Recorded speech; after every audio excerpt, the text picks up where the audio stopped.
Hello दोस्तों, नमस्कार। मेरा नाम है प्रशांत। स्वागत है आप सभी का आपके अपने यूट्यूब चैनल स्मार्ट सैल्यूट में। दोस्तों, पिछला वीडियो मेरा एक आया था जिसमें मैंने आप लोगों को बताया कि आपका जो मेडिकल क्लेम है वो कहाँ कहाँ चेक होता है नीचे में जब आपका मेडिकल क्लेम जाता है। और आज मैं आपको इसमें बताने वाला हूं कि जो भी आपके 5 लेवल्स जो मैंने उसमें बताए थे, अब उन 5 लेवल्स में प्रत्येक लेवल पे क्या क्या क्वेरीज लगाई जा सकती है या उनका जो एग्जैक्ट काम होता है वो क्या होता है, वो इस वीडियो में हम जानेंगे। तो जानने के लिए, देखने के लिए बने रहेगा वीडियो पे। चैनल पे नए हैं तो चैनल को सब्सक्राइब कर लीजिएगा, बेल आइकन भी प्रेस कर लीजिएगा ताकि मेरे आने वाली वीडियो की नोटिफिकेशंस आपको समय पर मिल जाएगी। तो चलिए बिना देरी करते हुए वीडियो को स्टार्ट करते हैं। तो दोस्तों, सबसे पहले जब कोई व्यक्ति एक सीपीएफ आयुष्मान कार्ड के थ्रू मेडिकल क्लेम करता है तो उसका क्लेम उसमें लिखा होता है क्लेम इनिशिएशन बाय बेनिफिशियरी। उसके बाद वो क्लेम जाता है सीईएक्स के पास। सीईएक्स क्या करता है, उस क्लेम को नॉर्मली चेक करता है और उसको सीधा भेज देता है सीपीडी के पास। अब सीपीडी का क्या क्या करता है और क्या क्या क्वेरीज लगा सकता है, देखिए। सीपीडी सबसे पहले क्या करता है, अप्रूवल ऑफ केस, मतलब आपके केस को अप्रूवल देता है कि ये सही है या नहीं। अगर सही नहीं होगा तो रिजेक्ट कर देगा। फिर रिजेक्शन ऑफ केस, जैसा कि मैंने आपको बताया, अगर अप्रूवल है तो ठीक है, अगर रिजेक्शन है तो रिजेक्शन दे सकता है।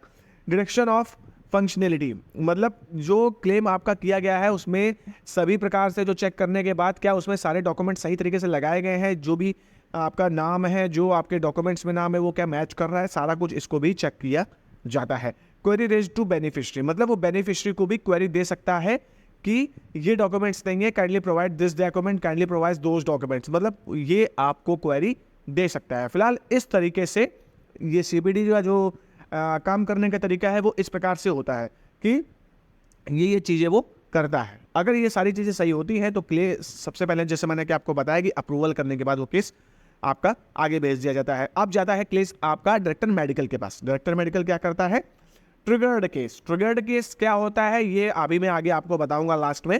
फिलहाल ये डायरेक्टर मेडिकल आपको कर सकता है कि ट्रिगर्ड केस का आपको किसी न किसी को कभी कभार क्वेरी लगती है, तो ये किस कंडीशन में लगती है ये आगे जानेंगे। फिर केस रिजेक्टेड बाय सीपीडी, मतलब केस रिजेक्ट भी कर सकता है। अगर सीपीडी ने केस रिजेक्ट किया है तो डायरेक्टर मेडिकल उसको चेक करेगा कि ये सही है या नहीं है।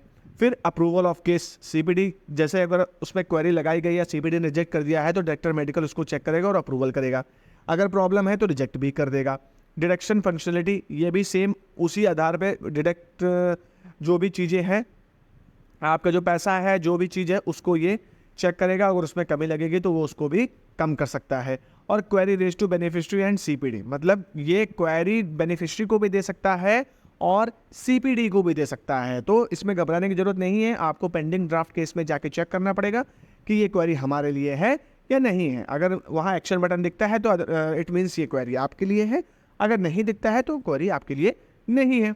सपोज डायरेक्टर मेडिकल से क्लेम आपका सही हो गया तो वो कहाँ भेज देगा, वो आगे भेज देगा डीडीओ के पास, ड्राइंग एंड डिसबर्सिंग ऑफिसर, जो कि मैं आपको ये डीडीओ के पास नहीं जाएगा, ये एसए के पास जाएगा, सैंक्शन अथॉरिटी के पास। Sanction authority, case rejected by CPD, जो अगर केस रिजेक्टेड सीपीडी ने जो किया है अगर, तो वो इसको चेक करेगा।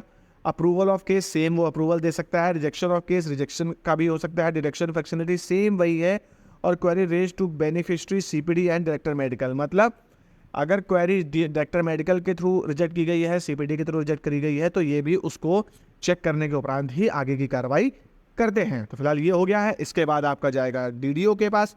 डीडीओ आपका केस अप्रूवल करेगा या returning to case to SA, मतलब अगर कोई प्रॉब्लम होगी तो डीडीओ आपके केस को ये सैंक्शन अथॉरिटी को वापस कर देगा। और इसके बाद जाता है पीएओ के पास, पे एंड अकॉर्ड ऑफिसर, जो कि डीडीओ को क्वेरी दे सकता है अगर किसी प्रकार की कमी हुई है, या अप्रूवल ऑफ केस, मतलब ये केस की आपको अप्रूवल करके आपके अकाउंट में पैसे को डाल सकता है। तो फिलहाल इन केस में ये चीज़ें होती है। फिलहाल कई चीज़ें लोगों को पता है, लेकिन मैंने थोड़ा सा इसको जल्दी कवर किया, इसलिए किया क्योंकि ये बातें आप लोगों को पहले से भी पता थी। फिलहाल मैंने जो मेन पॉइंट्स है वो आपको बताया। अभी हम बात करते हैं triggered case.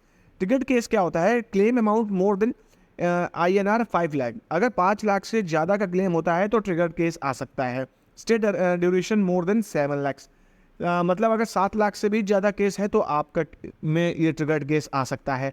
Implant value more than 1 lakh, मतलब अगर आपकी बॉडी या किसी पेशेंट की बॉडी को कोई इम्प्लांट हुआ है तो उसमें भी ये ट्रिगर्ड केस की, 1 लाख से ज़्यादा का अगर केस है वो, तो उसमें भी ये ट्रिगर्ड केस वाली क्वेरी आ सकती है। तो फिलहाल वीडियो में बस इतना ही था। अगर मेरे द्वारा दी गई जानकारी आपको अच्छी लगी है तो प्लीज़ वीडियो को लाइक शेयर कमेंट जरूर करिए। मिलते हैं अगले वीडियो में, तब तक के लिए जय हिंद जय भारत।